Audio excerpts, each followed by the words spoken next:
타산지석, 다른 사람의 실수도 나에게는 큰 교훈이 될 수 있는 법입니다. 그래서 오늘은 반복되는 요요로 인해서 결국에는 다이어트 포기 지경까지 가게 된 일단 현재로서는 실패에 관한 이야기입니다. 안녕하세요. 저는 서울에 사는 28세 직장인 여성입니다. 저는 아주 어릴 때 몸이 너무 작고 살이 안 쪄서 부모님이 이것저것 닥치는 대로 먹여주셔서 초등학교, 중학교 때부터 과체중의 길을 걷게 됐죠. 부모님 원망은 하지 않습니다. 제가 먹은 걸요. 옛말에 자기 눈에 물 들어오는 모습과 자기 새끼 입에 밥 들어가는 모습이 가장 아름답다고 했습니다. 저도 아이를 키우는 부모의 입장으로서 정말 공감하는 이야기입니다. 대학교 때 처음으로 다이어트라는 걸 시작해봤어요. 인생 처음으로 식단 관리하고 그냥 걷기만 했는데도 살이 쭉쭉 빠지더라고요. 당시에는 아유 다이어트, 물 다이어트 등 굶거나 초절식 다이어트가 유행이었다고 해요. 그래서 그렇게 적게 먹는 다이어트를 해서 살을 빼셨답니다. 그래서 처음으로 48kg가 되고 행복했습니다. 친구들도 다들 놀라고 처음으로 길에서 번호도 따여봤죠.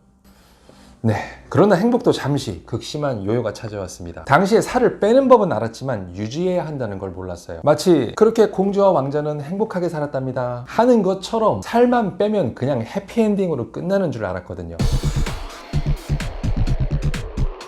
정신 차려보니 57kg이 되었습니다. 하지만 한번 뺐던 노하우가 있었기 때문에 그렇게 크게 걱정하지 않았고 또 마음만 먹으면 뺄 수 있어 라고 생각했죠. 맞습니다. 마음만 먹으면 또 뺄 수 있습니다. 다시 다이어트를 시작하는데 이번에는 운동도 함께 하십니다. PT도 받아가면서 근력 운동 병행하면서 3개월 동안 7kg 감량해서 50kg을 만듭니다. 이때 당시에는 48kg일 때보다 근선명도도 더 좋고 몸의 모양새도 더 좋은 느낌이 들고 운동까지 했으니 요요는 없겠구나 라고 생각을 했죠. 또 이대로 행복하게 살았답니다 라고 동화가 끝났으면 좋았겠지만 1년 뒤에 다시 요요가 왔습니다. 그동안 참은 것에 대한 보상, 직장 생활하면서 불규칙한 식생활, 수면 부족, 그리고 야식과 회식, 운동을 멈추지는 않았지만 그 전보다 강도나 횟수가 훨씬 더 줄어들었죠. 그래서 저는 이제 60kg이 되었습니다. 다이어트를 하기 전보다 오히려 더 쪘고 이제는 요요에 대한 공포감이 생기기 시작했습니다. 다이어트 유지는 저에게는 너무나 어려운 일이었고 다이어트를 해도 요요가 오면 지금보다 더 찔 거라는 두려움 때문에 쉽사리 다이어트를 시작할 수도 없습니다. 성공도 하셨고 실패도 하신 28세 여성분의 이야기를 들어봤습니다. 타산지석, 필요한 것들은 싹 건져내고 실패 요인들을 피해보도록 하겠습니다. 먼저 이분이 다이어트에 성공했을 때의 식단입니다. 아침은 사과 하나, 닭가슴살 만두, 10시쯤 운동 후 단백질 쉐이크 한 잔, 점심은 현미밥과 일반 가정식 반찬, 단백질 위주로 드셨대요. 저녁은 닭가슴살 샐러드와 고구마 반개, 전형적인 닭가슴살과 고구마가 포함된 빌더식 흔한 다이어트 식단이죠. 여기에 근력 운동도 함께 하셨으니 살은 잘 빠지고 몸매도 잘 잡혔을 겁니다. 바로 전후 사진의 전 사진처럼요.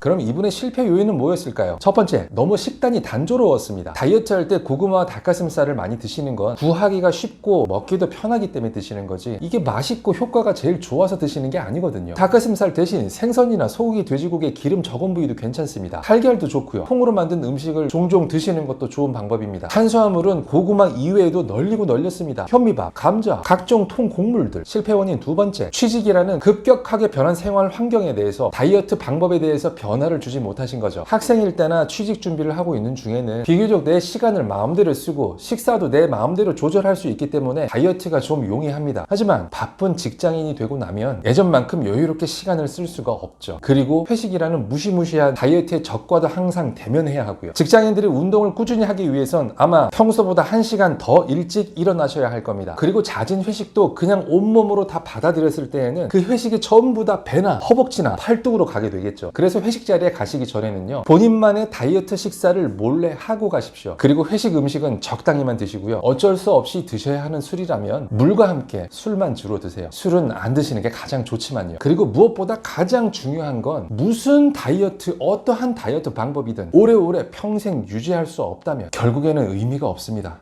반복된 요요로 절망에 빠져있는 이분은 그럼 다이어트를 포기했을까요? 아닙니다.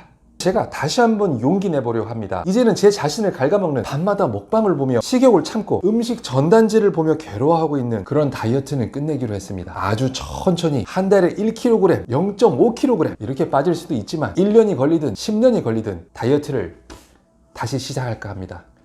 타산지석, 남의 산에 있는 돌이란 뜻이죠. 그런데 무언가에 쓰려고 돌멩이를 가져오려면 굳이 남의 산일 필요가 없습니다. 다이어트 성공과 실패를 함께 겪으신 분이 본인이 했던 과거의 행적들을 다시 되짚어보면서 좋은 것은 취하고 나쁜 것은 버리고, 이런 타산지석이야말로 본인에게 가장 큰 교훈이 되실 겁니다. 반복되는 다이어트 실패로 오늘도 허덕이고 계시는 여러분들에게 가장 큰 교훈을 줄 사람은 여러분 자신입니다. 여러분의 실패를 타산지석 삼아서 다이어트 방법을 수정해보세요. 포기만 하지 않는다면 결국에는 성공하실 겁니다. 부모님의 한 사람.